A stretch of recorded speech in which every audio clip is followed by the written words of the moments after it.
Toi qui es une athlète là, de haut niveau, c'est sûr que tu dois faire des exercices de visualisation ou des manœuvres pour te pratiquer à ton sport. C'est sûr que c'est vraiment important de toujours pratiquer, puis on peut toujours s'améliorer, là. Tout à fait.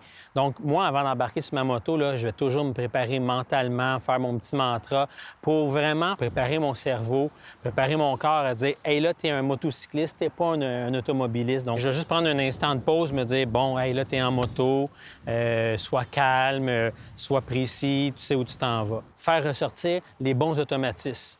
Puis comment tu fais pour pratiquer les exercices? Au niveau de la technique, des manœuvres, à chaque mois, je vais me rendre dans un terrain de stationnement un dimanche matin où il n'y a personne. Puis je vais utiliser les lignes de stationnement pour pratiquer 3 manœuvres. Le premier exercice que je vais faire, c'est un freinage intense.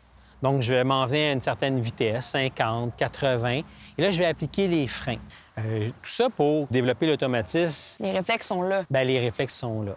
Autre exercice que je vais faire, c'est l'évitement d'obstacles. Donc, je vais m'en venir encore là à une certaine vitesse, 20-30 km/h.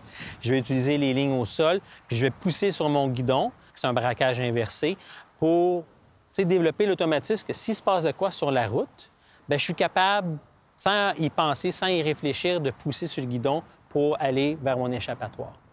Le dernier exercice que je vais faire, c'est le placement de mon regard. Donc, je vais pratiquer des demi-tours dans 2 places de stationnement, 2 places et demie de stationnement. Ça, c'est toutes des choses qu'on a vues durant nos cours, mais que des fois, on oublie ou qu'on a besoin de pratiquer, comme tu dis, surtout en début de saison, là. Oui, puis les cours de perfectionnement en début de saison, c'est essentiel à notre sécurité d'aller, enlever la poussière, la rouille pour se remettre dedans. Même après plusieurs années d'expérience en moto, on peut encore s'améliorer, puis on doit encore se pratiquer. Moi, ça fait plus de 30 ans que je fais la moto, puis j'apprends encore.